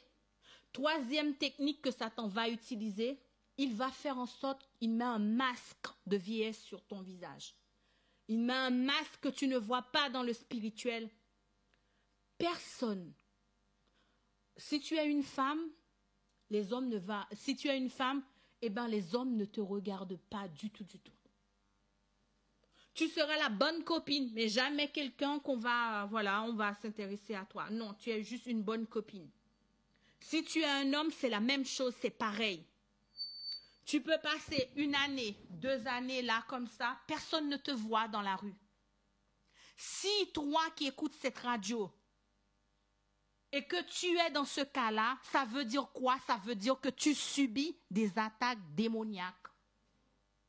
Parce que Dieu nous a créés, nous sommes une belle créature, la créature de Dieu. Nous sommes la créature de Dieu. Nous sommes des hommes et des femmes qui ont de grandes valeurs pour Dieu. Tu es beau, tu es belle. Ce n'est pas normal qu'un homme ne te regarde pas. Ce n'est pas normal que tu fréquentes des églises, personne ne te voit. Personne ne te regarde, personne ne te voit pas. Ça veut dire quoi? Ça veut dire que dans le spirituel, tu es masqué. Tu es masqué. Ça m'est déjà arrivé plusieurs fois, cette pensée-là, cet enseignement, je ne le connaissais pas. Jusqu'au jour, j'accompagnais une jeune fille et le Saint-Esprit m'a demandé de briser le masque spirituel que Satan a mis sur son visage. Parce que tout n'est que spirituel. Tu vas me poser la question, mais comment Satan a ce pouvoir de mettre ce masque sur mon visage? Mais parce que tu as déjà les pensées tordues que Dieu ne veut pas de ton mariage, tu ouvres la porte à l'ennemi, c'est tout. Tes pensées sont déjà contre Dieu, tu ressasses, tu pleures, tu cries, tu. Et puis maintenant, la porte, elle est grande ouverte. Puisque la porte est grande ouverte, tu ne connais pas le Père, tu ne connais pas les caractéristiques du Père. La porte de ton cœur est ouverte par le ressentiment, la colère contre Dieu. Ce sont des portes d'entrée. Beaucoup de chrétiens ont leur porte d'entrée, les portes sont ouvertes par la colère, le ressentiment, la haine, la tristesse. Tout ça rentre l'ennemi, il rentre chez nous. Puisqu'il rentre chez nous, la porte est ouverte, elle n'est pas fermée. Il est capable de mettre le masque et il rigole. Tu vas passer là, personne ne te voit. Tu vas tourner à gauche, personne. Ça, ce sont des signes. Mais beaucoup de gens ne reconnaissent pas ces signes, n'ont pas le discernement de dire, mais c'est bizarre. Comment ça que je fréquente une église, ça fait 20 ans, il y a des jeunes filles, personne ne me voit. Comment ça je vais à gauche? Ce sont des choses que le discernement spirituel te donnera pour que toi-même tu puisses analyser et dire, ce n'est pas normal. Je parle à une jeune fille, je parle à un homme qui écoute cette radio. Ce sont des signes visibles des attaques spirituelles. Ce sont des signes des attaques que tu subis. Mais ton discernement, puisque tu n'as pas encore le discernement pour pouvoir remarquer cela, la chose qui va se passer, tu vas encore ouvrir la porte grande ouverte pour dire, tu vois, Seigneur. Et puis la haine grandit encore envers Dieu. L'accusation, le jugement grandit encore. L'accusation. Et maintenant, ton combat devient encore plus grand. Ils te mettent dans les chaînes, parce que tu es pas bien, parce que tu es en dépression, parce que personne ne te voit. Alors que Dieu a permis à ce que tu puisses voir de tes yeux que ça ne va pas, ça ne tourne pas rond. Alors que c'est juste quelque chose que Dieu te fait voir. Ma fille, réveille-toi, tu es en guerre. Beaucoup de gens n'ont pas cette pensée. Dès qu'ils ont reçu Jésus dans leur vie, on leur a enseigné que tout roule bien. Reçois Jésus dans ta vie, tu verras, ta vie va changer, ça va être que le bonheur. Je suis d'accord que ta vie va changer. Mais arrêtez de berner les gens pour dire que ça va être que le bonheur, parce qu'il y a le combat aussi. Et pour ramener les gens à Christ, nous utilisons une pensée perverse. Quand je dis ça, ce n'est pas parce que vous êtes des pervers, hein, c'est juste une expression. La manipulation. Allez, viens, Jésus, tu verras, tout va être rose. Tout va être beau, rose. Alors que la personne arrive, dès que la personne s'est donnée à Jésus, c'est là qu'elle subit des oppressions. C'est là qu'elle n'arrive pas à dormir. C'est là qu'elle a des douleurs à gauche, à droite. Parce que la personne rentre dans un combat spirituel. Quand tu fais de l'évangélisation, commence pas à dire aux gens que tout sera rose, tout sera belle, tout sera joli. Dites plutôt à la personne que quelqu'un a donné sa vie pour toi. Prêchez le Christ. Prêchez Jésus, Jésus seul, crucifié. Ça, ce sont les symptômes des attaques spirituelles derrière ton célibat. Ce sont des symptômes. Maintenant, je vais donner encore, par contre, j'avais oublié, des symptômes dans le couple maintenant. Si tu es marié et que Satan attaque ton mariage, la première chose qui va se passer dans ton couple, c'est des querelles. Beaucoup de disputes, beaucoup de querelles. Ça, tu peux commencer à dire que ton couple est en train de subir des attaques démoniaques sataniques. Deuxième chose qui va se passer dans le couple, tu n'as plus de désir pour ton mari. Tu n'as plus de désir pour ta femme. Plus de désir. Dès que tu n'as plus de désir, ça veut dire les attaques sont passées à un de haut niveau là. C'est des attaques haut gradées. Maintenant, je vais encore, parce que là, l'heure avance tellement vite, on doit terminer à 45, l'heure avance tellement vite, je n'ai même pas dit la moitié de ce que j'avais noté. Quatrième attaque que Satan va utiliser dans le mariage, derrière ton célibat, il faut surveiller tes rêves. Les rêves. Ça, c'est un cadeau que Dieu donne à son peuple. Car il a dit, dans les derniers jours, vous aurez des visions, des songes. Vous aurez des rêves. Le rêve est capital et important. Il y en a, Satan les a bloqués, ils n'ont pas de rêve. Il y en a qui n'ont pas de rêve du tout pas. Ils n'ont pas de rêve, ils n'ont pas de vision, ils n'ont pas de discernement, rien du tout. Il y en a aussi qui ont des rêves, même trop. Le rêve, c'est un moyen efficace pour savoir que Dieu nous donne pour pouvoir connaître s'il y a des attaques démoniaques sataniques. S'il y a des attaques démoniaques sataniques contre ton mariage, derrière ton célibat, la première chose qui va se passer, je ne vais pas dire la première chose qui va se passer, dans le rêve, le Seigneur va te révéler. Mais comment le Seigneur va te révéler ça dans le rêve? C'est facile. Tu te vois en robe de mariée dans ton sommeil, en costume de mariée. La première chose, tu n'as pas de mari. Tu es célibataire. Tu te vois en robe de mariage ou en vêtements, en sous-vêtements de trucs de mariage. Ça veut dire quoi? Ça veut dire que dans le spirituel, ton mariage est bloqué, cadenassé. Tu as peut-être un mari de nuit, une femme de nuit. On avait déjà traité ce sujet de mari de nuit et de femme de nuit. Peut-être qu'un jour, on retraitera le sujet comment être délivré des maris de nuit et des femmes de nuit. 2. Si tu vois dans ton rêve, dans tes rêves, que tu as des anneaux dans le droit, alors que tu n'es pas marié, tu as des anneaux, eh bien, ce sont des signes que le Seigneur nous donne à détecter qu'il y a quelque chose dans le rêve. Si tu vois, tu as des anneaux, tu portes des robes de mariée, tu es dans des cérémonies de mariage assez souvent, tu as des relations sexuelles dans le rêve. Ça, tu peux commencer à prier parce que, tout simplement, le Seigneur est en train de te montrer, tout simplement, ton mariage est cadenassé. Le Seigneur est juste en train de te montrer, tu as besoin de prières agressives. Tu as besoin d'utiliser les armes de Dieu pour pouvoir combattre l'ennemi. Maintenant, comment faire? Peut-être c'est ta question ce soir, tu vas dire, mais Michael, comment faire? Peut-être que j'ai ça, moi, j'en sais rien. Comment faire? Comment faire? C'est simple. La première chose, il faut prier pour que Dieu puisse changer ta mentalité. Ta mentalité qui pense que Dieu ne veut pas te donner.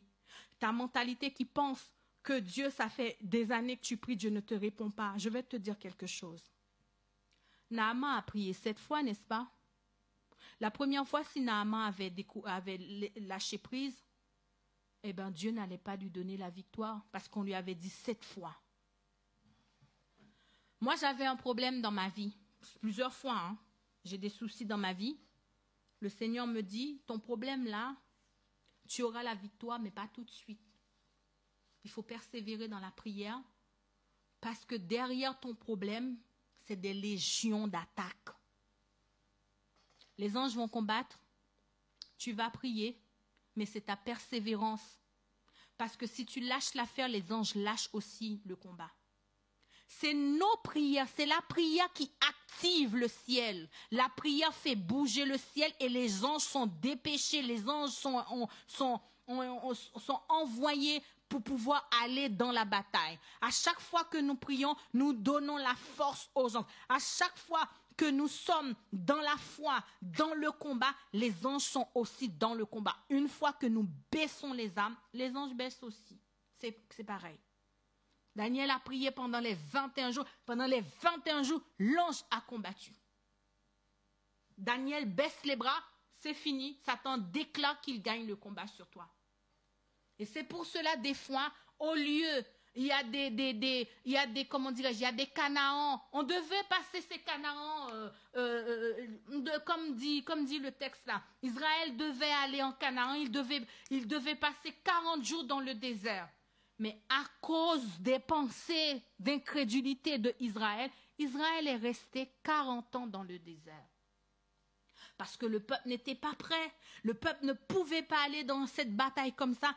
Par amour pour Israël, Dieu a fait en sorte que le peuple puisse passer par plusieurs chemins pour pouvoir connaître Dieu. C'est pas une punition, le fait que Israël, j'entends souvent les gens qui disent, oui, non, c'était pas une punition, c'est parce que le peuple ne connaissait pas Dieu. Comme le peuple ne connaissait pas Dieu, l'apprentissage va prendre plus de temps.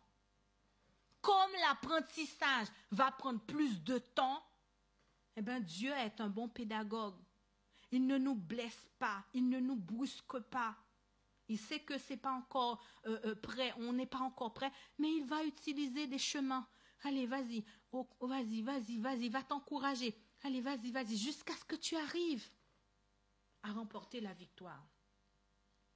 Ce soir, change ta mentalité. Dieu veut te donner un homme. Dieu veut te donner une femme si tu as encore cette pensée en toi. Dieu veut te donner. Confesse à Dieu. Réconcilie-toi avec Dieu. Demande pardon. Dieu veut te donner un homme. Dieu veut te donner une femme. Dieu veut ton mariage. Maintenant, je vous ai donné la première chose qu'il faut faire. Deuxième chose qu'il faut faire. Prier avec la foi. Qu'est-ce que ça veut dire prier avec la foi? Demander à Dieu de commencer à chasser les incrédulités qui sont dans ta vie. L'incrédulité nous vole. L'incrédulité marche avec nos sens. L'incrédulité fonctionne avec les yeux. Le fait que tu vas voir ta copine, ton ami, l'incrédulité va dire, mais toi, tu n'en as pas et tu vas manger ça, les mensonges de l'ennemi, puisque tu as vu, tu vas commencer à dire, oui, c'est vrai. Les Israélites, quand ils sont partis, je ne sais plus dans quel pays, je ne me rappelle plus, ça c'est sorti de ma tête là.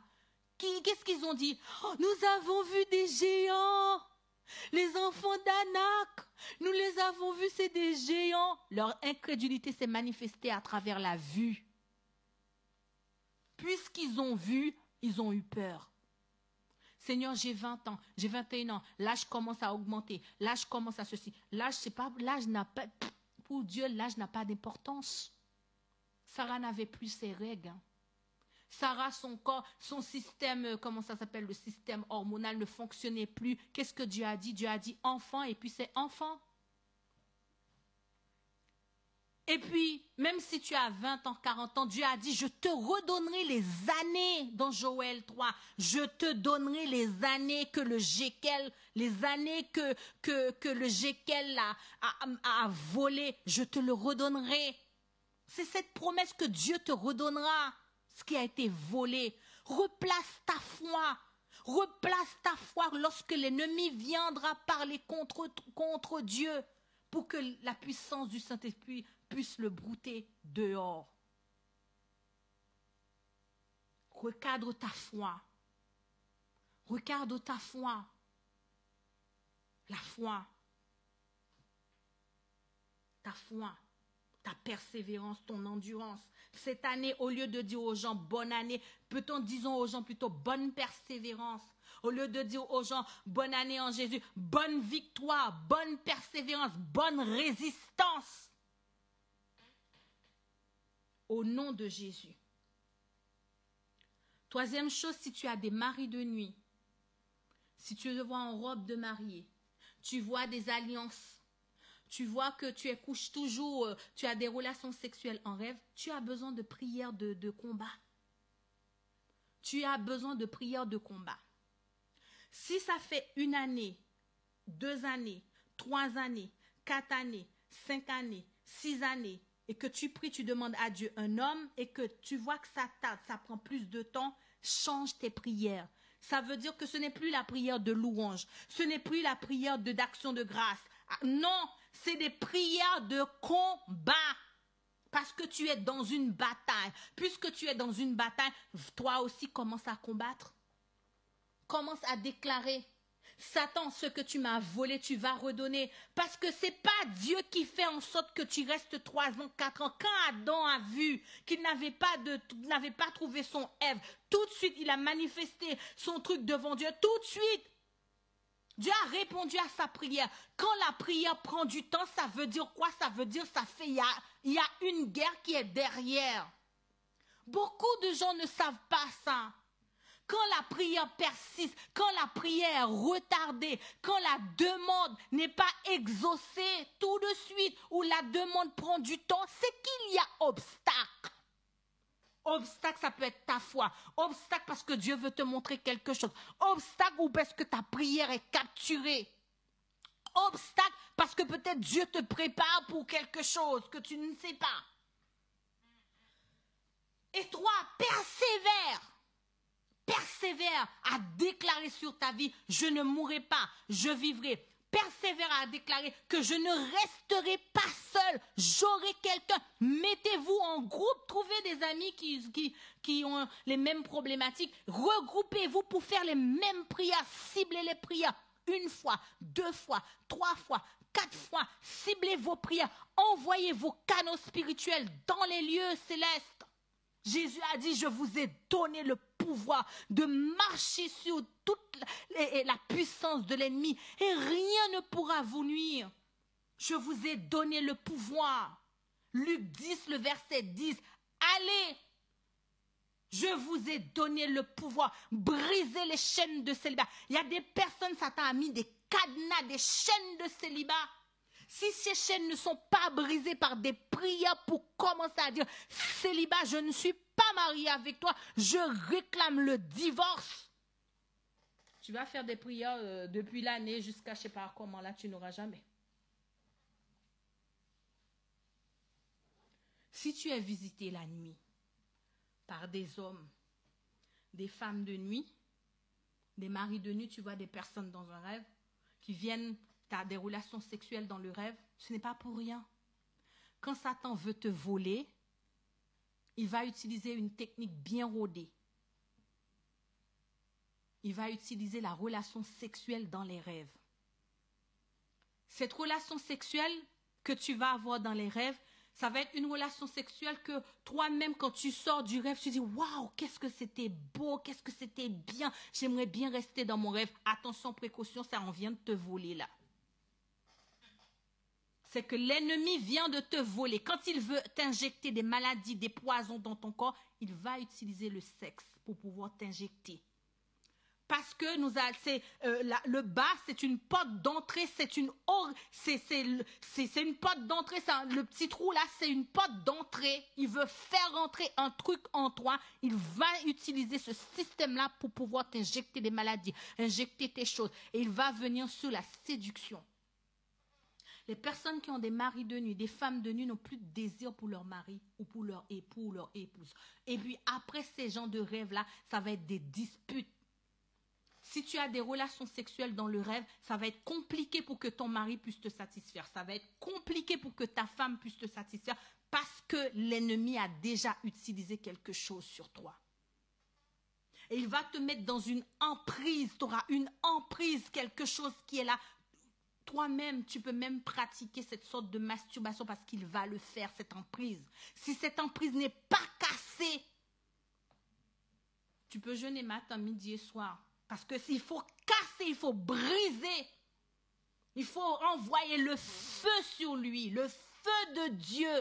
Parce qu'il ne nous a pas laissés seuls. Il nous a donné des armes pour pouvoir combattre l'ennemi. Je vais m'arrêter là parce qu'il y a beaucoup de choses à dire. Maintenant, la dernière question. Michael, comment prier? Si tu fais partie des personnes qui sont attaquées par l'ennemi, si tu fais partie des personnes de la liste que je viens d'énumérer là, si tu te retrouves et que ça te parle, tu as besoin de faire des prières. Pas des prières de louange, mais des prières de combat. Des prières de combat. Tu peux prendre des textes de la Bible pour pouvoir livrer la bataille. Un texte que j'aime beaucoup, c'est un texte de combat, que j'aime beaucoup livrer la bataille avec l'ennemi. Un soir, je me suis réveillée et puis j'ai été visitée la nuit par un homme. Et le matin, je me suis réveillée, j'ai dit, Satan, attends, tes trucs là, tes bêtises là, jamais, plus jamais tu viens refaire ça dans ma maison. Jamais, je t'interdis. Si toi qui subis les maris de nuit, les femmes de nuit, et que tu ne te lèves pas, tu commences à pleurer, à chercher, Satan, il reviendra parce que c'est une porte d'entrée. Il faut commencer à prendre autorité sur l'ennemi. Tant que tu n'as pas, nous n'avons pas autorité sur Jésus. Nous n'avons pas autorité sur le Père, mais nous avons autorité sur Satan, nous avons autorité sur le diable, parce que Jésus a dit, je vous ai donné le pouvoir sur lui, je vous ai donné l'autorité, je vous ai remis le pouvoir, je vous ai donné le pouvoir. Nous n'avons pas à dire à Dieu, nous n'avons pas à commander le Seigneur, mais nous pouvons commander Satan, parce que Jésus nous a donné l'autorité et le pouvoir. Nous pouvons prendre des textes tel que Ésaïe 61. J'aime beaucoup ce texte. Ésaïe 61. Ésaïe 61 nous parle du jugement de Dieu. Ésaïe 61 parle du jugement. Ésaïe 61.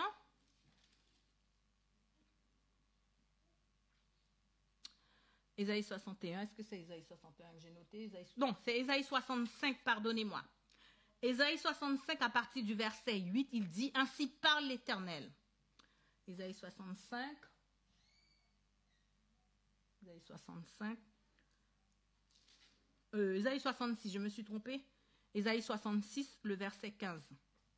Ésaïe 66, le verset 15 qui dit, car voici l'Éternel arrive dans un feu et ses charges sont comme un tourbillon. Il convertit sa colère en un brasier et ses menaces en flammes de feu. C'est par le feu que l'Éternel exerce son jugement. Eh bien, tu vas commencer à dire, c'est par le feu que l'Éternel exerce son jugement. Si je suis combattu par l'ennemi, je mets le feu de Dieu.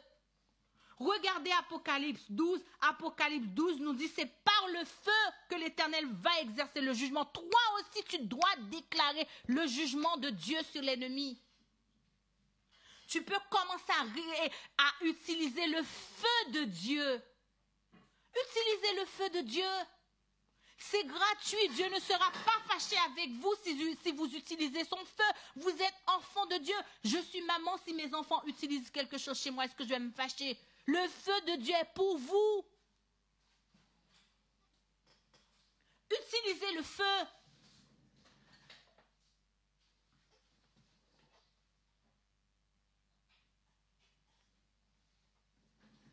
C'est par le feu que l'Éternel exerce son jugement. Jésus faisait comment? Jésus prenait l'autorité. Jésus prenait le pouvoir sur l'ennemi. Il dit, je te chasse de là. Tu sors, je te chasse. Quand il est venu parler à Jésus, Jésus dit, sors de là, ôte-toi de là.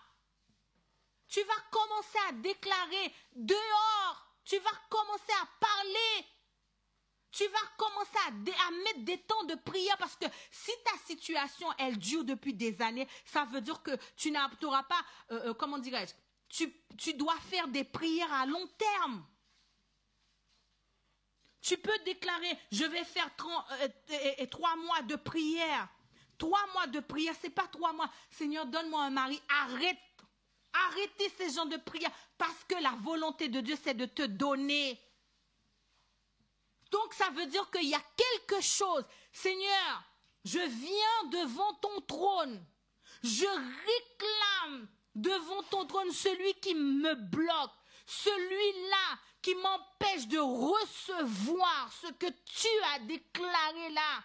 Je réclame ton feu. Je réclame ton feu. Un jour, j'ai commencé à prier comme ça. C'est là que j'ai compris, quand j'ai commencé à prier, à déclarer le feu de Dieu pour tous ceux qui veulent ma mort, le feu de Dieu pour... Le Seigneur m'a fait voir plein de gens qui m'entouraient, qui voulaient ma mort. Ah, Michael, je me sens pas bien, tu fais des choses, ou tu fais ceci, tu fais cela. Non, je fais rien.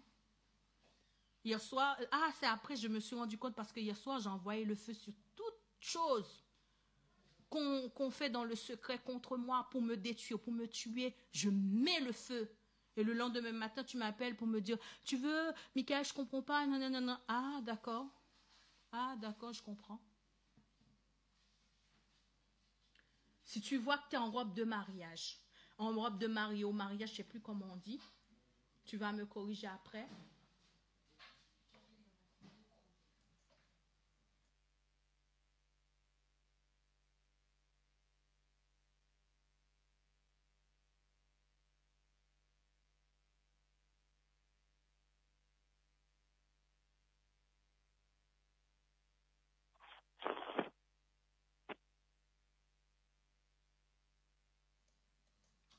Si tu vois que tu as des anneaux de mariage, commence à les enlever. Les femmes qui ne sont pas mariées, qui utilisent des anneaux, alors c'est juste tu es en train de déclarer que tu es déjà une femme mariée. Commence à prendre les textes bibliques. Il y a un autre texte que tu peux utiliser dans ce combat, c'est Ézéchiel 37. Je l'ai déjà utilisé plusieurs fois. Ézéchiel 37. Ézéchiel 37 dit, Esprit, viens des 4 vents. Esprit, Dieu dit au prophète, parle à l'esprit. Et le prophète commande, il parle à l'esprit, il dit, Esprit, viens des 4 vents et souffle sur ces morts. Viens et souffle sur ces morts. Et le Saint-Esprit le fera. J'ai eu une copine. Ça faisait des années qu'on priait ensemble. À l'époque, je ne connaissais pas ces gens de vérité. Le Seigneur me les a révélés. Ça fait pas longtemps. Elle n'arrivait pas à trouver quelqu'un dans sa vie. Pourtant, elle est très, très, très belle. Mais malheureusement, personne ne voulait d'elle. On voulait autre chose, mais pas avoir une vie maritale avec elle. C'était compliqué. Et puis un jour,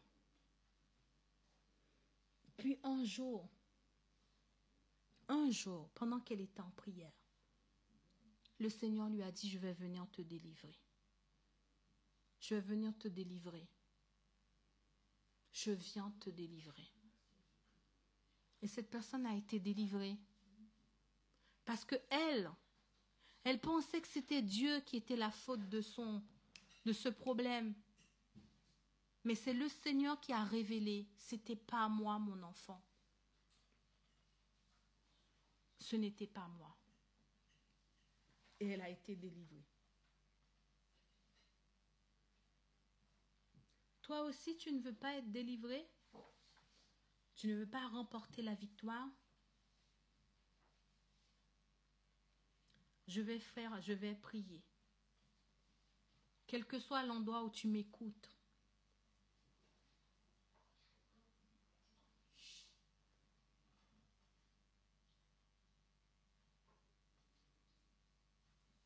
Je vais prier pour toi. Seigneur, Dieu d'Israël, Dieu de bonté, Dieu de fidélité, je viens intercéder pour quelqu'un ce soir.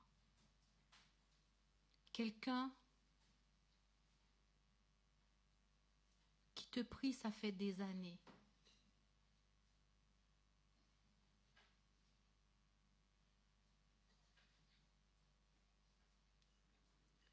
Quelqu'un qui est peut-être bloqué, cadenassé par les maris de nuit, les femmes de nuit.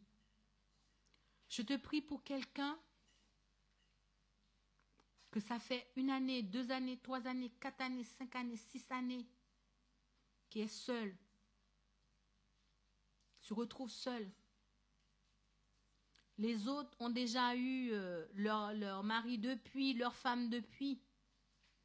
Cette personne est encore dans cette liste d'attente, dans la salle d'attente. Je te prie, Seigneur, au nom de Jésus, Fils du Dieu très haut. Si cette personne est bloquée, si cette personne est cadenassée, si cette personne subit des attaques spirituelles, je te demande en cet instant que l'épée de Jésus-Christ, le Fils du Dieu très haut, que l'épée de l'Éternel puisse passer dans le lieu spirituel, que l'épée de Jésus-Christ puisse couper les chaînes, couper les liens, couper, tailler, déraciner, que l'épée de Jésus-Christ, car ta parole déclare, dans Ésaïe 65, tu as déclaré, c'est par le feu que tu exerces ton jugement. Car voici l'Éternel arrive dans un feu et ses chars sont comme un tourbillon. Il convertit sa colère en un brasier et ses menaces en flammes de feu. C'est par le feu que l'Éternel exerce son jugement. C'est par son glaive qu'il châtie l'ennemi. Je réclame cette parole de Ésaïe 66, le verset 15 à 16. Je réclame que ton épée puisse châtier, que ton épée puisse couper, déraciner, tailler, Seigneur. Je lève mes mains comme Moïse a intercédé pour le peuple d'Israël. Dieu d'Abraham, Dieu d'Isaac, c'est en ton nom ce soir que je suis venu révéler à ton peuple que tu n'es pas l'auteur de leur célibat pour certains. Pour d'autres peut-être. Mais pour une personne, 2, 3, 4 personnes, je viens relever ton nom. Alors je te demande de relâcher les anges, de relâcher les anges, de relâcher les anges, de relâcher les anges, de relâcher les anges, de relâcher les anges, de relâcher les anges, de relâcher les anges. De briser les chaînes, de briser les chaînes, de briser les chaînes, de briser les chaînes, de briser les chaînes, de briser les cadenas, briser les masques, briser, au nom de Jésus, par le sang de l'agneau, nous mettons le sang de Dieu, le sang de Jésus-Christ, le Fils du Dieu, nous proclamons la victoire. Tous ceux qui sont contrôlés par des sorciers, des sorcières dans le monde spirituel qui utilisent des miroirs pour pouvoir contrôler tes enfants, je réclame la destruction, destruction, destruction, destruction, destruction, destruction, de destruction Dans le nom de Jésus-Christ, je réclame pour moi, je réclame pour mes enfants, je réclame pour mon mariage, je réclame pour mon ministère, je réclame au nom de Jésus-Christ, le Fils du Dieu très haut, je réclame ton feu, le feu, le feu, le feu, le feu, le feu, le feu, le feu dans le monde spirituel. Le feu, car tu as déclaré que nous n'avons pas à lutter contre la chair et le sang. Nous n'avons pas à lutter contre les dominations, nous n'avons pas à lutter contre la chair et le sang, mais contre les dominations, les principautés, les princes des ténèbres. Seigneur, Satan a des droits sur nous parce que nous avons péché. Je te demande, Seigneur, de pardonner. Je te demande, Seigneur, s'il y a des héritages de célibat, de briser cet héritage, de briser, de pardonner, de pardonner, de pardonner à ton peuple, de pardonner à tes enfants, de pardonner. S'il y a des choses qui se sont faites dans le secret, je te demande de pardonner, de pardonner, de pardonner à ton peuple ce soir. Seigneur, regarde du haut du ciel, pardonne. Pardonne à ton peuple, pardonne à tes enfants, pardonne leur colère, pardonne leur désobéissance, pardonne leur incrédulité, pardonne leur rage, pardonne le jugement, pardonne l'accusation.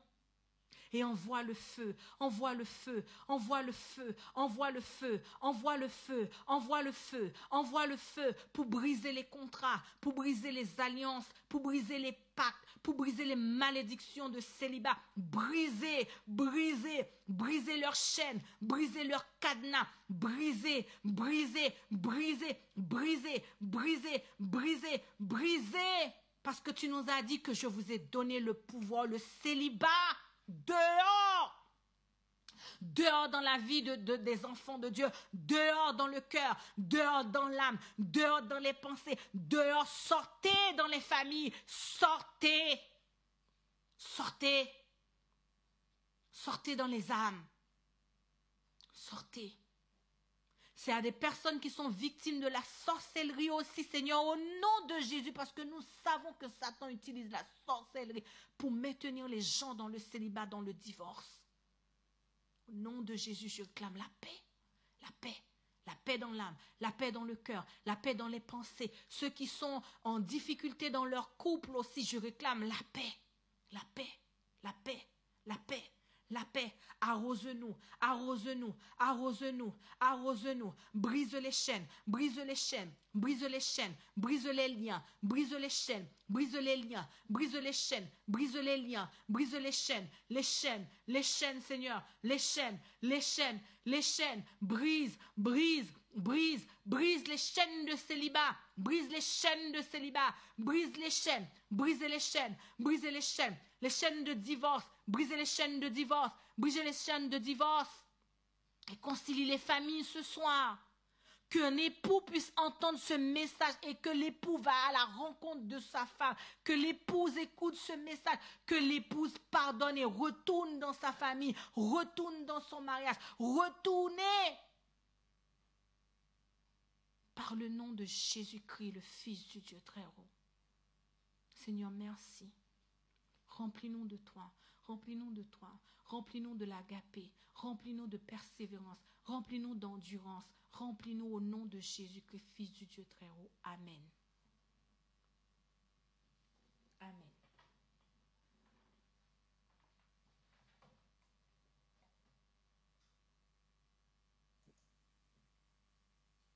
Chers auditeurs, je vous remercie pour votre écoute active. J'espère que le message vous a fait autant de bien qu'à moi. Je m'excuse encore pour les petits problèmes techniques. J'espère que vous avez reçu la bénédiction du Seigneur. Que cette bénédiction vous accompagnera jusqu'à notre prochaine rencontre. Je voudrais, avant de laisser de nouveau la parole à Michael, chanter avec vous le 196. Ô Seigneur, bénis la parole. Je vais chanter le verset 1, la strophe 1 et la strophe 4 et 5. Ô Seigneur, bénis la parole, Nous venons d'ouïr, ne permets pas qu'elle s'envole de notre souvenir. Trop souvent les soucis du monde, où c'est bien sans valeur, détruisent en sa vertu féconde, l'étouffe dans le cœur. Au plutôt que ton évangile s'emparant de mon cœur, chaque grain en rapporte mille à ta gloire, ô Seigneur. Merci Seigneur, merci pour ta parole. Merci pour les révélations que tu nous as faites ce soir grâce au Saint-Esprit. Seigneur, bénis ta parole. Tu sais que nous sommes faibles, nous sommes que des êtres humains. Nous faisons des erreurs, nous faisons des fautes. Mais toi, Seigneur, tu es là et je sais que tu as été là. Permets que ta parole puisse porter des fruits, la délivrance chez ceux qui étaient aveuglés, ceux qui ne comprenaient pas leur situation jusqu'à présent. Ô Seigneur, agis pour eux. Fais-nous grâce. Nous te demandons cela ce soir. Dans le nom de Jésus, j'ai prié. Amen. Amen.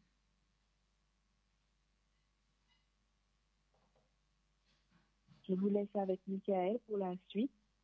Je vous rappelle que nos émissions ont lieu chaque premier mercredi du mois et chaque troisième mercredi du mois. La radio 3 Anges a besoin de vous, donc n'hésitez pas à nous aider en priant pour nous et en nous faisant parvenir vos dons afin que nous puissions continuer à diffuser les messages tels que ce soir. Je vous remercie et je vous laisse avec Michael. Merci Noélie. Je n'ai pas pu traiter le sujet comme je voulais. C'est un sujet qui est très long. J'ai sauté en fait. Je ne trouve pas les mots. Je ne sais pas s'il y a des gens qui sont intéressés ou pas. Si les gens sont intéressés, on peut retraiter le sujet un samedi soir. Comme ça, on aura plus de temps. On prendra des questions si vous le souhaitez. En tout cas, s'il y a des demandes, je referai le sujet et à ce moment-là, j'aurai plus de temps pour pouvoir traiter plusieurs points. Parce que j'ai parlé des attaques, mais il y a d'autres types d'attaques que je n'ai pas dit, que je n'ai pas nommé, je n'ai pas cité, parce que tout simplement, je n'ai pas eu le temps de le faire. Donc, s'il y a vraiment des demandes, on mettra un jour, un samedi soir, on prendra des questions et on fera un temps de prière spéciale pour ceux qui traversent ce genre de problématique. Il faut savoir que si vous avez ce genre de problème, ce n'est pas en 1 ou 2 prières que ça va être traité. C'est des prières agressives, c'est des prières de combat. C'est ces prières-là qui vous donneront la victoire. C'est pas des prières de pas, c'est pas par les pleurs. Quand vous êtes dans un combat, vous ne pleurez pas. Quand vous êtes dans un combat, armez-vous des armes de Dieu, parce qu'il ne nous a pas laissés sans défense. Je prie pour que Dieu puisse nous donner l'énergie, la force nécessaire pour que la radio 3 Anges puisse mettre une semaine de prière pour les célibataires, pour ceux qui souhaitent trouver quelqu'un, des prières de combat. Je prie pour que le Seigneur puisse nous donner la force et l'énergie, même si c'est 2 jours, 3 jours, pour prier pour les couples, pour les familles. Parce que Satan n'aime pas le mariage. Satan ne veut pas. Ce n'est pas Dieu. Ce n'est pas lui le problème. Au lieu de dire à Dieu, au lieu d'être en colère contre Dieu, mais j'aimerais te demander si tu es d'accord, de dire à Dieu, montre-moi comment combattre. Seigneur, ça fait 1 année, ça fait 2 ans, ça fait 3 ans, ça fait 5 ans que je suis dans la salle d'attente. Seigneur, montre-moi comment remporter la victoire. Si tu es en robe de mariée, si tu vois souvent en robe de mariage ou robe de mariée, je ne sais pas comment, j'ai un trou de mémoire, tu vas me corriger après. Tu peux dire à Dieu, Seigneur, montre-moi comment remporter la victoire sur ces maris de nuit. Montre-moi comment. Montre-moi comment remporter cette victoire. Parce que la victoire est pour nous. Jésus l'a remportée à la croix. Peuple de Dieu, soyez bénis abondamment. Que Dieu vous bénisse, que Dieu vous garde. Priez pour la radio Trois Anges, nous en avons besoin. Nous avons besoin aussi de vos dons pour continuer l'œuvre de l'évangélisation que Dieu nous a donnée. Priez pour nous, soutenez-nous par vos dons si vous en avez. Ceux qui ont l'habitude aussi de nous financer, de financer les programmes de RTA, nous vous remercions aussi. Que Dieu vous bénisse et à bientôt. Si vous êtes intéressé pour la suite, vous nous écrivez ou vous nous envoyez un petit message sur la radio Trois Anges, on replanifiera un autre moment. Soyez bénis abondamment. Bonne soirée et désolé pour l'heure. Soyez bénis abondamment. À bientôt. À bientôt.